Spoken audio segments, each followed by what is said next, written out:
Welcome, everybody. My name is Filip Cerny. I'm the product marketing manager at a company called Progress.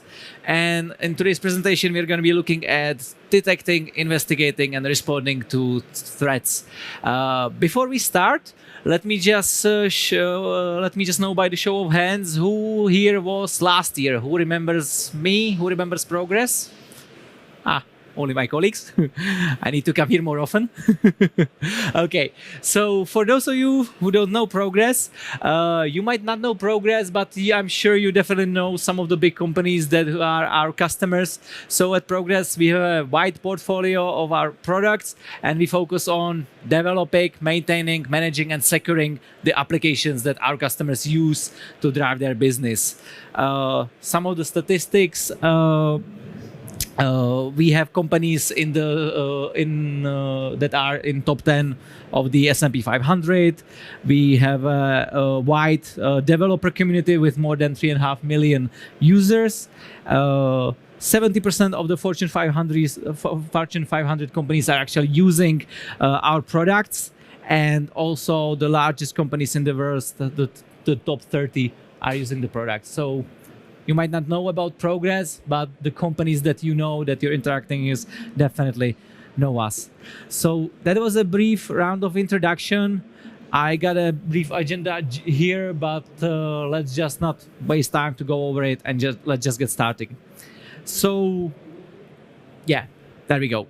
So before we talk about how to detect and respond to cyber threats, let's look at the cyber threat landscape and what does it look like. So I'm sure that many of you probably know that there are some ransomware attacks, malware, supply chains, phishing attacks, and others. What I found most interesting is the statistics around those attacks. Before COVID, the large figures I read in the reports when it comes to ransomware was that there is a ransomware attack happening every 10 seconds. After COVID started, I think in 2021, there was a huge rise in ransomware attack, and I saw the number rise, or basically decrease, that ransomware attacks were happening every 4 seconds. I think I even saw roughly that it happening every second there is a ransomware attack.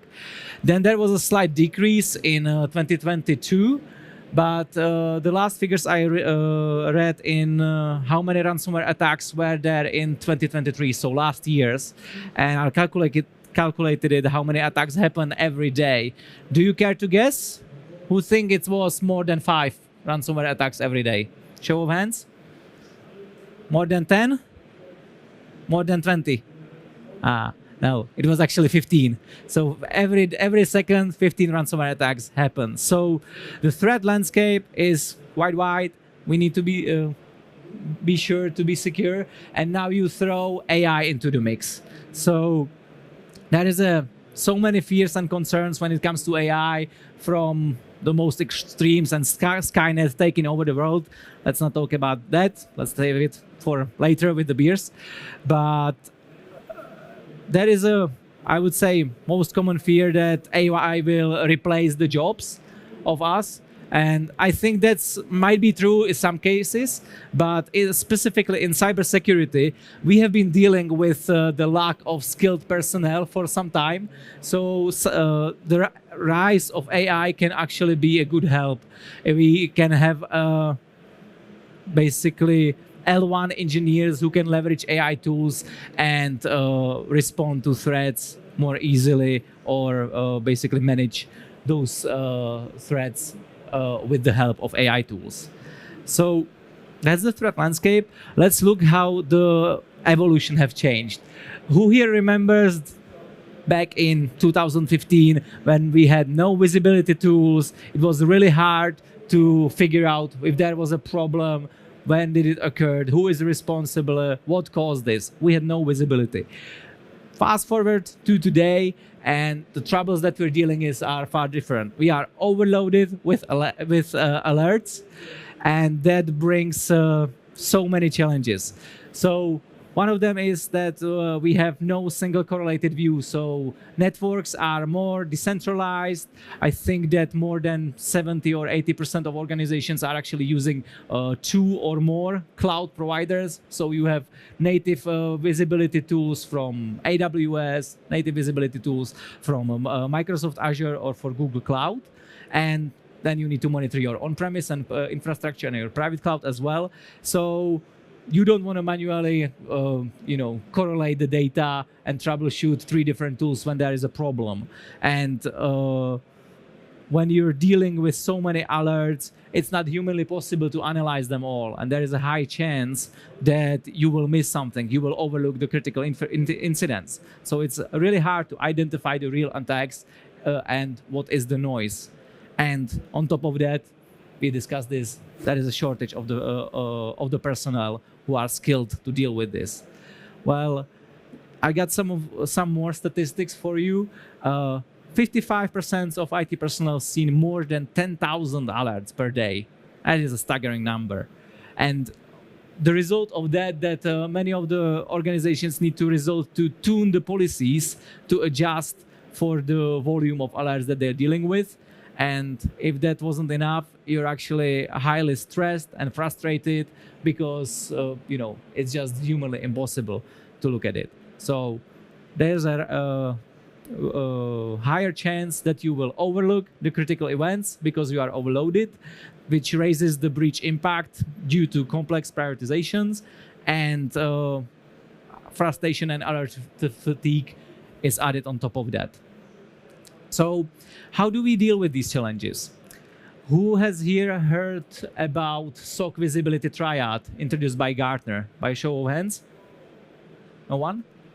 Okay, so the SOC visibility triad was introduced by Gartner, and essentially it introduces these 3 tools, 3 technologies as key pillars. So we've got EDR, endpoint detection and response, where you're basically deploying agents. It's absolutely essential in today's environments, but it doesn't protect you from everything. Endpoints can be 50, 60% of your whole infrastructure. How do you protect your servers? So that's one thing. You have CM tools. I think many organizations today definitely have some form of CM tools deployed to collect the logs, and that's great. But one thing that Gartner introduced as a key component, and we're going to be talking about more, is network detection and response tool. And particularly, I'm going to be talking about the solution called Flowmon that provides the NDR capabilities, and on top of that, also comprehensive network visibility tools. So the idea of the SOC visibility triad is that each of these key pillars basically makes up for the other 2's shortcoming. So if you have all of these 3 technologies deployed, you are ensuring the security, or at least that's according to the Gartner. So let's look a little bit closer to the network detection and response tools. What does it do? So it allows you to catch early indicators of compromise and insider threats and unknown threats, and basically alerts you to potential threats that gives you a chance to respond to before they can further impact your business. I will show you later in the presentation a nice use case of a ransomware attack that happened to one of our customers and how it could have been prevented with Flowmon. So once you have detection, you are alerted that there is for example, some compromised device launching a dictionary attack to other servers trying to break the password. We provide you with all that intelligence, or network detection tools provides you with that intelligence, so you can investigate exactly what's happening, who is responsible, and launch some sort of response to contain and eradicate the breach. And that brings us to Progress Flowmon. So you can think of Flowmon as your AI-powered network security analyst that we deliver to you as a software, which gives you the powerful detection that leverages AI technologies and other detection methods, so you don't have to manually sift through all the data. and are immediately alerted to when threats are occurring. You have built-in experience that gives you the ideas for remedial actions. You have a smart prioritization, so when you wake up in the morning, you go to work, you know immediately what are the top events that you need to focus on, and it helps you automate analytics. So how do we do that? How does Flowmon accomplish? So we have a list of different approaches, like machine learning, adaptive baselining, heuristics, and we even developed our own technology, which we call behavior patterns, which allows you to basically create your own custom detection methods on the metadata level. And we also add on top of that reputational data from threat intelligences and signature-based detection as well. So you can really cover the full attack. You can have the full attack coverage.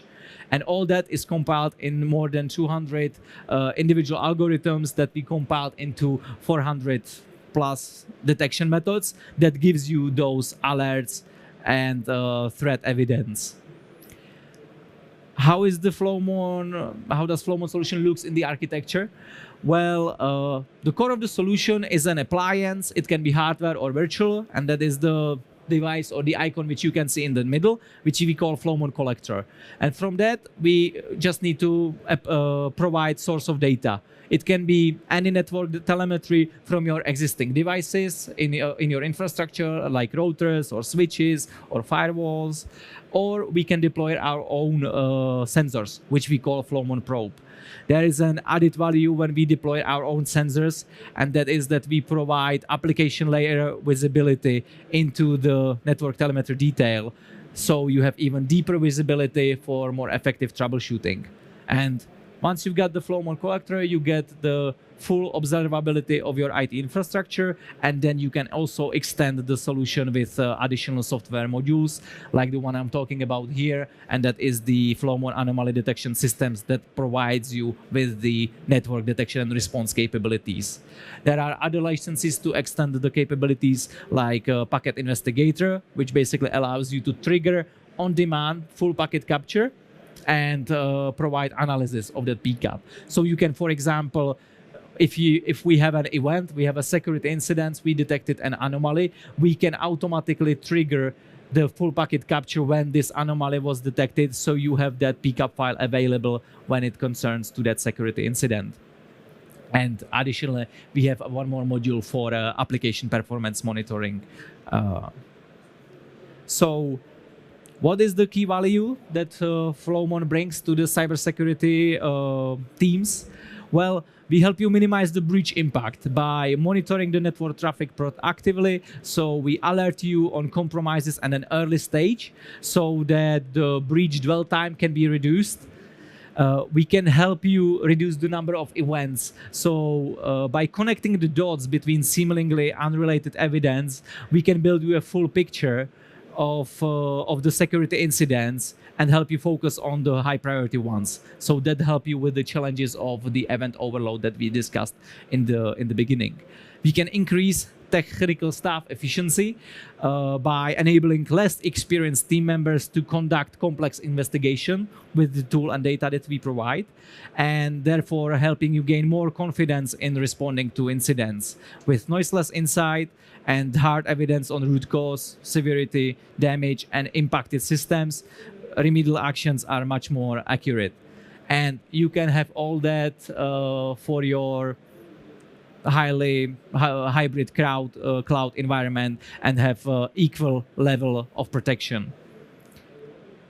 Let's look at an example. So based on the report provided by IBM and Verizon, I found that the average time to detect a breach usually takes somewhere to 56 days. And the average cost of a data breach is $4.5 million. Well, imagine that you would, in this example that we're going to go through, imagine that you would be able to cut down the detection time, let's say to 2 hours, or, immediately you are alerted, or you're able to cut down the investigation time because the tool provides you the intelligence to know who was the attacker, at which stage of the attack the anomaly occurred, timestamps, related evidence, and others.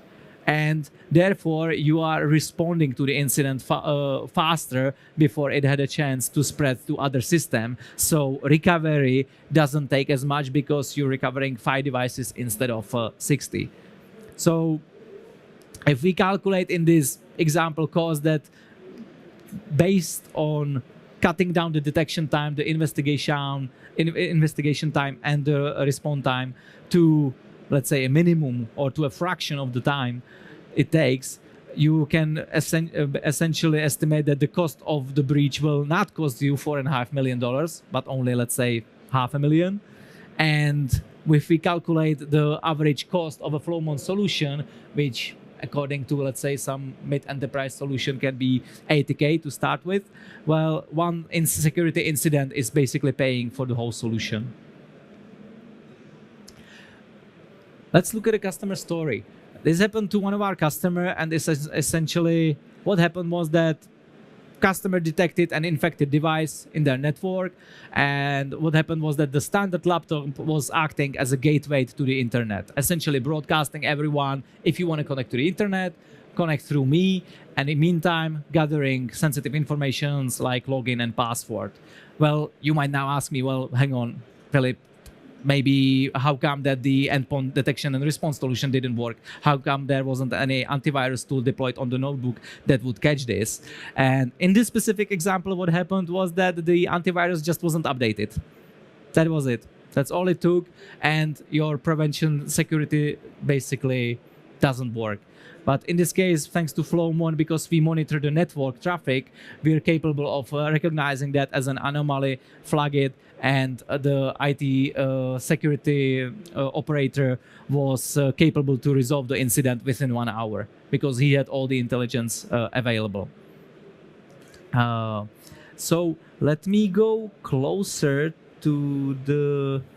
Oh yeah, to the incident. So I'm not capable of launching you a live demo, but let me basically go through this guided exercise with you, where you can see the user interface of Flowmon. You can see basically the traffic of anomalies or the events basically going on a timeline. You can switch to visualize it, individual methods between priorities. And let's say that we want to investigate further. We have some critical anomaly, upload anomaly. We can look at the detail.